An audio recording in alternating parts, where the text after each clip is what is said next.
Solving One Piece Mysteries, and we return with the section of Solving One Piece Mysteries, which, as its name suggests, is for solving mysteries within the work of One Piece. And what I'm gonna do is discuss certain mysteries that have been mentioned, have been touched upon throughout the entire One Piece manga, but as of the recording date of this video, they do not have a solution, they do not have an answer, and it seems quite distant that there will be one. So I myself, using all the possible data we have in the One Piece manga, in the official canon, and everything said by the author, I am going to try to solve each of the mysteries you will see in this video. If you want me to make a part with more mysteries, then leave me in the comments which mysteries you want me to solve. If you want to see the other parts where I have solved other mysteries of One Piece, in the pinned comment you have a playlist to watch them all, right, and leave you directly with the video. Let me know in the comments what you're doing. If you've put the video on in the background for something, give the video a like, subscribe. If you're eating, enjoy your meal, and let's start with today's Solving Mysteries of One Piece. The first mystery we're going to discuss is something that, from the very beginning of One Piece, from the East Blue, is already presented to us. It's something that's hinted at as if it's about to happen, but over 1,000 chapters have passed and it still hasn't happened. And to this day, when we look to the horizon, we're not able to foresee when this will occur. And the mystery I'm talking about is when the Mihawk versus Zoro will happen. From the East Blue, from the very first moment we reach the Baratie arc, a very powerful character appears, the best swordsman in the world, Draculae Mihawk, with a black sword, with the sword Yoru, and he is a character who brutally humiliates Zoro simply with a knife, hinting that at some point these two will face off, and that Zoro will have to surpass Mihawk to become the greatest swordsman. Strongest in the world. Well, years have passed, arcs have passed, many trainings have passed. In fact, Zoro has trained under the tutelage of Draculae Mihawk himself. But to this day, we don't see a clear date for when these two will have a confrontation. And it's not just that we don't see a clear date, it's that we haven't even been given any details, not even a hint of the possibility of a fight between these two, and we don't even know what path will be taken for these two to fight. Since most people, when you ask them, take for granted that at some point they will have to face each other, but no one can argue in a more or less logical way with the plot why they should face each other. Beyond the possibility that it might simply be a fight at the end of the manga, there are many other possibilities. For example, I've heard that Shiryu of the Rain, who is Blackbeard's swordsman, will face Mihawk, defeat him, obtain a black sword, and Zoro will have to face him to surpass him. And since Shiryu would have surpassed Mihawk, when Zoro defeats Shiryu, this would mean that Zoro is the best swordsman in the world. And like this, there are 1,000 theories, but then what about this? What about the mystery? When will Mihawk versus Zoro really happen? And will it happen? Well, about whether it will happen, it's quite clear that it will, because as I said, since the East Blue, this confrontation has been hinted at. We are being directly told that these two characters have to face each other at some point, and we have to see Zoro's training curve and power growth to get as close as possible to Mihawk and thus defeat him. It is something that has been told to us for a long time. Zoro wants to be the best swordsman in the world, and for that, he must defeat the best. It's not enough for him to defeat just anyone. He must defeat Mihawk. The first thing I will do is dismiss the theory that Shiryu or another person will be able to defeat Draculae Mihawk. As of today, I find this quite difficult for several reasons. The first and most important thing is that we have never seen this character fight seriously. Never. The closest we saw was when he played a bit with Vista in the Marineford arc and fought a little with him when he was obviously just playing. And Vista, who was quite a powerful swordsman, well, he held on a bit, but it wasn't a big deal since it was very noticeable that Mihawk was playing. Therefore, if we have more than 1,000 chapters and this character has not fought, at some point Oda is going to reveal his strength because he himself has attributed the name of the most powerful swordsman in the world to him. And this is something he has planned since East Blue. It's not something that occurred to him halfway through the story and suddenly included. No, he introduced this character, directly named him as the most powerful character in the art of the sword, and made this character the final obstacle for Zoro to overcome and become the best swordsman in the world. So for me, this character must show us his power at some point, and if we directly set up a fight for the few chapters left in the series, let's understand few in quotes, because, well, we don't have 1,000 chapters left, I suppose, right? So, I don't see there being enough time for Mihawk to demonstrate his power against someone who really has a narrative sense that he can fully develop his power and show it, and then face Shiryu and even lose. It seems like there's not enough time for all that to happen in the few chapters left, unless they start right away, and obviously they're not going to pit him against Shiryu and have him lose right off the bat. I mean, we're not going to see Mihawk's power against Shiryu and have him lose in the first fight we see, because that would make him the biggest fraud in history. Imagine they present us with the best swordsman in the world since the East Blue arc, and the first fight we see against Shiryu, he loses. It would be a bit disappointing. Well, not a bit. It would be very disappointing. And another thing to mention is that I don't see Shiryu as a real threat. I mean, Shiryu is going to be a very powerful character. He does have an impressive ability, which is invisibility, but as of today, do you think this character is at the level of the best swordsman in the world? I haven't seen him demonstrate any feats, and I haven't even seen Oda hint at it. Just as we have seen other Blackbeard characters who have certain power and are quite dangerous, I think if they had a character in Blackbeard's crew capable of defeating Draculae Mihawk, I think they would have hinted at it. They would have shown us that this character was on a completely different level from the rest of the crew or something like that. But as of today, I find it quite complicated because also the ability he has, which is invisibility, unless he awakens it and is even able to ignore Haki, Mihawk probably has observation Haki quite advanced, especially because of the scene we had in Marineford when he sees Luffy and makes him understand that if Luffy attacks him, he will cut off his arms, since that implies it's like a Haki from Mihawk that he sends to Luffy, or something like that. So it doesn't matter if he's invisible because he could detect his presence with Haki. So, I don't know how powerful this ability is, at least against a character like Mihawk. So this theory, as I say, I would dismiss a bit and would go directly to thinking about how the final confrontation between these two could happen. As of today, it doesn't seem like they will have a rival confrontation as enemies, since the Cross Guild crew, which is precisely where Mihawk is a crew that is more focused on comedy and parody, even though, in my opinion, what they do by hunting Marines is super interesting. And that they have characters like Crocodile or Mihawk who are very powerful, but if the captain is who he is, then we understand that the crew is not going to be a 100% serious confrontation against the Straw Hats. At most, they could have a Davy back fight, which I would like, but I don't know if that would serve to define them as the best swordsman in a fight. So I get the feeling that the fight between these two at least won't come from friendship or direct rivalry between the crews, but it has to be something extra. And I get the feeling that maybe it could be after the end of One Piece, since initially the end of Zoro's journey depends on two things. The first is that Luffy becomes the king of the pirates, and the second is that he becomes the best swordsman in the world.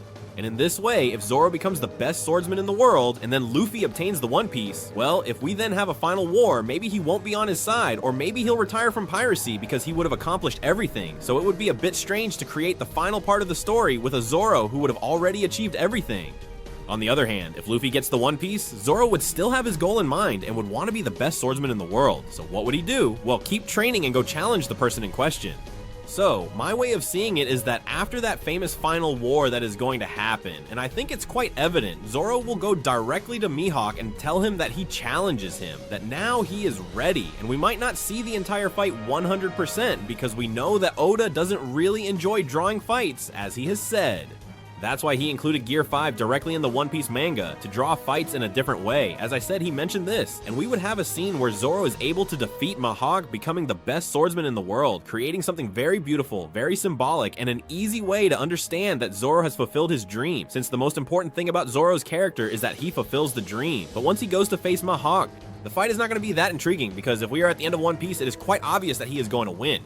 So my way of seeing it is that Oda is going to do it this way. If someone in the comments thinks differently with data from the manga, let me know in the comments. Let's move on to the next mystery. With the next mystery, we go to something I've mentioned several times on the channel, which is a bit of a meme on the channel, and it's that I always say the moon in One Piece is very important. I've always commented that the moon is something Oda has been showing us for several years, introducing certain curiosities, and at some point I think the Straw Hats are going to go to the moon. But here, I'm not going to talk about whether the Straw Hats are going to the moon or not. That's another thing. I'm going to talk about the main mystery about what happens with the moon, what importance the moon has in One Piece. Some might be caught off guard, not understanding what I'm talking about, so I'm going to give you several details from the manga. First of all, we have a complete minister from Enel's journey. Enel, to the surprise of many people who might not know, did not die after Scipio. He has a mini-story in which, with the Arc Maxim, he travels to the moon, which he calls Fairy Vare, and when he arrives there, he encounters some kind of aliens, resurrects an army of robots that had gone there because the person who made them had died, having choked on a Kiri Dango while watching the moon and saw an explosion. Yes, this is a joke, but that's exactly how it is. And Enel, when he arrives on the moon, finds them, revives them with electricity, and finds two very interesting murals, which are certainly similar to what we saw in Elbaf. And then he also finds a kind of citadel where he activates his energy and generates a bunch of robots, which interestingly, the robots we have on the moon are exactly the same as the ones I mentioned that come from Earth. Exactly the same. And at the end of the mini-story, we see Enel, who is the leader of that army of soldiers, who have a spear quite similar to the one Nika might have. And if that weren't enough, we have multiple panels of important characters with the moon. The most well-known is the one with Luffy's Gear 5 along with the moon, which, as you know, obviously isn't there just by chance. Then we have the entire Mink race, who interestingly develop the science of their power and undergo a completely crazy transformation when they look at the moon, which is full. Once again, the moon is involved, and I could keep pointing out small details from Oda with the moon, as there are quite a few in One Piece. But then, what about this? What about the moon? What does Oda want to do? Well, for me it's quite simple, and I'm not going to explain in hyper-detailed fashion what importance the moon has by explaining everything too much in detail, because I think I would go on too long and end up touching on other topics that would need to be addressed, but that would stray a bit from the moon.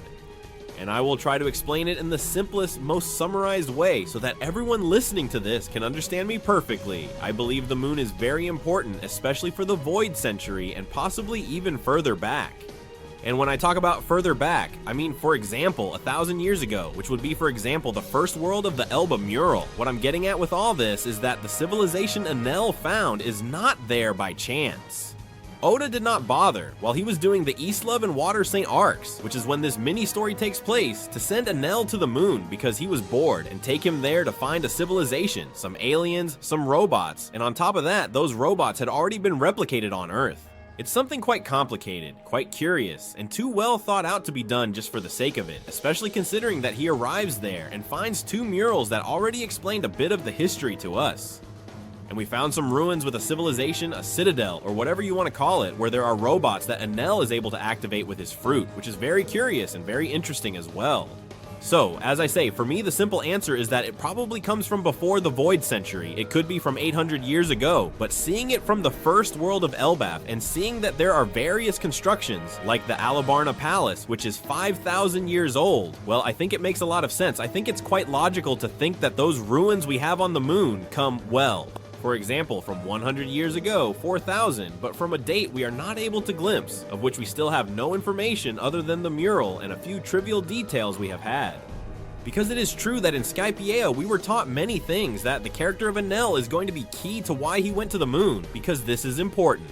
Enel did not go to the moon just for the sake of it. I mean, he didn't end up there by accident. He built the Arc Maxim, which is a spacecraft in its entirety, because he literally went to space, because he saw it somewhere, because he knew how to do it. So where did he get this information? That's important. They have to tell us that. Why did Enel go to the moon? Why didn't another character go? Why did such a curious and important character like Enel go? He perceived himself as a god. He called himself a god, a character who didn't care about destroying all of Scipio just to go to the moon, to go to Fairy Vare, something that a god like him felt he had to go to. It was the Promised Land. Why? Where did he get this information?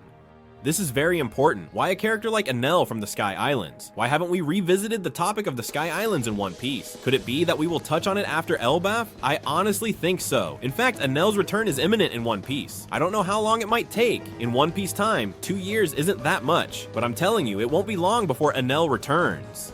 And as I say, I could start developing my theory about what I think the Citadel, the aliens, the moon, and all this are, but that would already be, as I say, going into explaining the entire Void Century and everything before, explaining the first world and explaining my theory about that. The only thing I want to say with this is that the moon is very important in One Piece, that you keep it in mind, and that the mystery of the moon, as I say, comes from much further back than we have enough information to be able to develop something logical.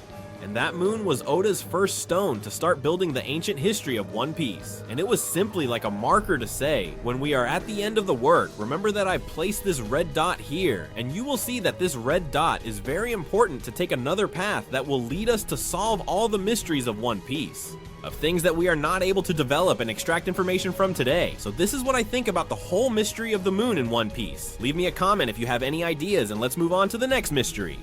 Let's now move on to something very curious, something that somewhat divides the community, and a quite interesting mystery, because I think it's something that goes even more outside the work than within it, but that will obviously also have many repercussions in the work. And it's whether Luffy will have a Gear 6, a new mark, or a new transformation. This is very important. Well, as I said, this has divided the community. Some people think yes, some people think no, and the mystery is basically about what Ova is going to do. Well, I have mentioned this before. I will try to explain myself a little better. I will try to elaborate a bit more on the answer, and for me, it is quite evident that there will be either a 6th gear or a variation of the 5th or an improvement of the 5th, but there will be something different, something that probably changes it visually, something that is not the Luffy with the appearance we have today, but rather something extra, one more thing, one more gear, so to speak. Some might think, hey, why? If the 5th gear, Gear 5, is simply the awakened fruit, Nika's maximum power, it's the most we've seen. Why? It doesn't make sense. And I totally agree with these people. I understand that from one point of view, from the work, you might say, it doesn't make sense to go beyond the awakening of the fruit, it's the most we know. And I think here's the important concept for Oda to play with us, what we know. And that is very important because Oda, as I say, gives us the information he wants in the way he wants. The awakening of the fruits, until it was mentioned in One Piece, seems simply like a rumor, like a theory, or something a bit crazy. And it seemed like, well, you had the fruits, you had more power, less, and that was it. But when they started talking about the awakening in a new way, everyone went crazy, and it changed the way we saw all the fruits, simply with one word, simply with a demonstration of the power of what the awakening was capable of. So who tells you that Oda won't come up with something new to make that fruit reach a level that almost no one can reach, because only the mythical fruits do, for example, to explain it like that. I know many of you will say that this is just a theory and that I'm not basing it on anything. Well, I'm going to base it on the most important thing of all, which is that One Piece is a manga. I mean, as of today, which is the 28th of July, 2025, One Piece has, at the very least, 5 years left. And I think it will take more. I think it has 7, 8, or whatever, but well, it has quite a few years left. Gear 5 in the manga appeared exactly on the 28th of March, 2022. That is to say, almost 3.5 years have already passed. Do you think that from now until the end of One Piece, which would make a total of 8 years, because let's say at least it's 5, it would end in 2030, from 2022 to 2030 is 8 years. Do you think that in 8 years, in the epic final battle he will have against Emu, Blackbeard, or whoever you think, I think Blackbeard, I've been saying it for many years, do you think Luffy won't have a new transformation? Do you think he won't have a new form? I find it very difficult because, as I say, it's a manga, and I don't care if it's One Piece, the best-selling manga in history. They all follow the same rules and all have things to do. Obviously, for the viewer, it's very important to have a surprise in the final battle, to have that typical moment, the typical moment of Goku Super Saiyan, of Gohan Super Saiyan 2, of Goku Super Saiyan 3, the typical moment in all mangas where the protagonist suddenly transforms in the final battle when it's most needed and is able to defeat the enemy. Why? Because it already happened with Kaido. With Kaido, which is the most important battle Luffy has had, what happened? Well, he suddenly transformed and was able to defeat Kaido, so something very similar is going to happen with Blackbeard, Emu, or whoever the final villain is. And beyond all this, I mean, he won't be stuck for 7, 8, 9, 10 years with the same transformation and won't develop a new one, because a new transformation equals a lot of money. Easy and simple. The 5th gear has made a lot of money on its own. Figures, posters, scenes, decorations. All the marketing that can be done related to the 5th gear equals money. They release a new generation every few years. Why? Because every time they release 100, 150 new Pokemon, they sell more plush toys, more t-shirts, more of everything. These are new things that people want to see and want to have. Because you like some, you don't like others, and it generates comments, it generates things. And Pokemon knows a thing or two about marketing and making money. Lately, they haven't been making good games, honestly, those scoundrels. But what I'm getting at is exactly that. The amount of money that would be made with a new march is so evident that it has to happen in the final arc. And I know many of you will say, no, Oda already has a lot of money. Oda isn't motivated by money. I completely agree. Oda doesn't need to do that for money. And if Oda wanted money, he would do many other things that would give him more money. But Oda also has other responsibilities, as he is under the command of certain people like the magazine Weekly Shonen Jump, which is where the One Piece manga is published. Let's say that magazine is not going through its best moment. They have several new mangas that keep getting canceled, and what practically sustains the magazine is One Piece. Therefore, what they are going to try with One Piece is to squeeze as much as possible out of it, and these people and many others will pressure Oda to release a new transformation, because as the final saga approaches, they will keep saying, hey, Luffy should have another transformation by now, right? Hey, Luffy must be in another form, hey. It seems quite evident and logical to me that this is going to happen. And if I don't give you the example of the fourth gear came out, and Oda, what did he do? Since he probably knew it was quite a while until the fifth, he introduced the Bonesman, introduced the Snakeman and the Tankman, and with that, well, he managed for a long time. When Snakeman came out, people went crazy. In the manga, we were saying, wow, incredible, a new form of Luffy, the Snakeman, how cool. And then in the Wano arc, he introduced the fifth gear. I'm not saying the sixth gear is coming already because this is something different from the fourth, but I'm telling you that from now until the end of One Piece, there will be another one. As I said, you can leave everything you want about this in the comments, whether you think yes or no, leave it in the comments with arguments, and now let's move on to the next mystery. And now let's go with something very curious, because the One Piece community regarding this mystery has changed a lot. There has been a very radical change. And we are going to talk about Zoro's left eye. As we know, Zoro has an eye that after the time skip, well, he has it closed, it has a scar, and he hasn't opened it until now. And there are many theories about the eye, but many. The thing is that when Zoro's eye appeared, for example, 80% of people thought he was going to open it at some point. This was right when the design came out.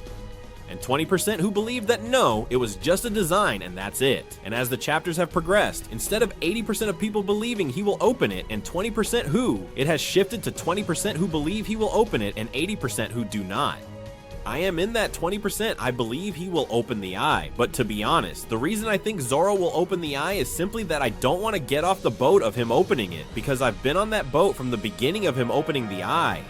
So I have to be realistic and stick directly to the facts. And objectively, it's quite likely that Zoro won't open his eye. As I said, I'm not getting off the ship that he will open it, and I'm literally on fire. The ship is sinking, and I'm already burning and drowning. But I won't get off the ship until Oda finishes the manga. So let's see, why doesn't it make sense for Zoro to open his eye? Well, it's very simple. Let's go to the Wano arc. In the Wano arc, Zoro has had the two most difficult confrontations he has faced up to the date of this video's recording, against King and against Kaido. Zoro has fought with a Yonko, with the strongest pirate in the world at that moment, the most powerful creature among the characters who were alive. He faced him, withstood an attack from Big Mom and Kaido, and gave Kaido a scar.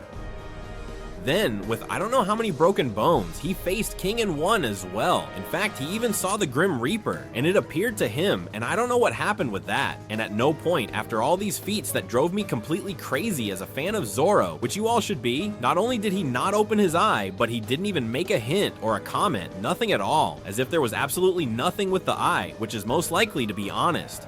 So, let's see. As I say, I hope that the final war comes, that there is a confrontation against Mihawk or whatever, and that Zoro opens his eye and suddenly becomes super strong and suddenly has something incredible there, and that it's a pact with a demon that he has sealed, which is kind of the idea I have, that the eye has been sealed and that's it. And there are several characters in the world of One Piece who have a scar but have their eye open. Sabo, Rayleigh, Shanks too. There are several characters who have their eye open with a scar, and Zoro could be one of them as well. But of course, those data and these theories go a bit down the drain when you start thinking about what I said, that if in the Wano arc he had two top-level world confrontations with the most powerful first commander of all, who was probably King, and the strongest pirate of all at that moment, who was Kaido, and at no point, as I say, it's not that he didn't open the eye, it's that he didn't even make a move. Well, it's a bit concerning, and you look at it and say, well, it doesn't seem like he's going to open it. So as I said, I am sticking to the data and sticking to the things from the manga, as I already told you that the idea of the video is to solve the mysteries according to the things from the manga and according to what is closest to the canon that we have. And the closest to the canon that I have is, well, a Zoro who hasn't said anything at any moment and hasn't even made a hint. So I can't rely on anything, folks. I would love to tell you that I have 1,000 arguments to think yes, and I do have some things, but being objective, I have to be a bit negative and say, folks, Zoro probably won't open his eye. Now I repeat, I'm not abandoning the ship. If you are in favor of Zoro opening his eye because you prefer to go down with the ship rather than jump off like a rat, let me know in the comments. And if you think Zoro won't open it, well, that too. Anything in the comments. Next mystery. And now we go with the mystery that, in my opinion, is the most interesting of the whole video. Really, I think this is very interesting, and there will be quite a few curious opinions in the comments, and quite a few people, I suppose, who will not only have different ideas, but also ideas that complement my idea. And the main mystery is, what are the ancient weapons? And when I say, what are they? On component placement, I don't mean Shirahoshi is Poseidon. So is that Poseidon, right? Shirahoshi, no. I mean in concept. I'm not referring to whether Pluton is a ship, if Uranus is the weapon of Lulusia. No, I mean as a whole. What are they? Why were they created? That's what I mean. That is the whole set. What are they used for? They can serve as weapons, and that's why they are called ancient weapons. Obviously, yes, but a kitchen knife is used for cooking and can also be used to harm someone. So that explanation doesn't work for me. What I'm getting at is exactly what I'm telling you. For what purpose were the ancient weapons created? What are they for? What are they? And here I'm going to take a risk because obviously we don't know what they are in the sense that we haven't seen Pluto, we haven't seen Uranus, we have no confirmation of anything. The closest we have is Poseidon. So, what about all this? What are they for? Well, as I said, many people think they are simply weapons because they are called ancient weapons. All the characters have referred to them exactly the same way, ancient weapons, and we have seen that they are used, well, to cause harm. Uranus could be the weapon of Lulusia, then Pluto is used to eliminate islands with one shot. Poseidon also has the Sea Kings, which are a very powerful weapon, but I go a bit further and I think this is not the case. This is somewhat similar to what I have mentioned about the fruits, and it's that I have commented that the fruits are not necessarily weapons, but they are made for something else, which is a bit of the theory I have about the fruits. However, humans, use them as weapons because that's human nature, that anything that can be used as a weapon will end up being used as a weapon, and if this is done with very great destruction or with very great power, then it will be classified as a weapon. And I think the same can happen with the ancient weapons. I believe that the ancient weapons, perhaps, for example, I'll give you the example of Poseidon, was not made as a weapon. I don't even know if I should say created because I don't know the origin, but it wasn't a weapon. Its main use is not to be a weapon. I mean, you see Shirahoshi and see that she is capable of controlling the Sea Kings, and notice what the first thing we saw her do with this power was. Stop the Noah's Ark from destroying Fishman Island. Something good, something to save it. So why is this a weapon, right? I mean, if it's a weapon, it should be to defend yourself, to cause harm, and simply that. But what she did was defend herself. She used it for something else. So they already showed us that the ancient weapons are not only used as weapons, not only for defense or causing harm, but they can serve other functions, and this is the first time we see an ancient weapon in action. So what is the exact function of the three weapons? Obviously, I don't know, but I think it's something that in the ancient kingdom, or maybe before the 800 years, as I say, and as I have said before, those 3,000 years, 5,000, whatever from the first world, those things we know as weapons, at first they were not. Simply, they were things that existed or were created, each fulfilling a different role. For example, a person who was capable of manipulating Sea Kings could use it to protect ships by placing a Sea King on each side of the ship to guide it to Fishman Island. In this way, they would not suffer damage or attacks like the Kraken or other fish, as we saw when the Straw Hats went down. They could use them for protection, they could use them for 1,000 things we can't think of.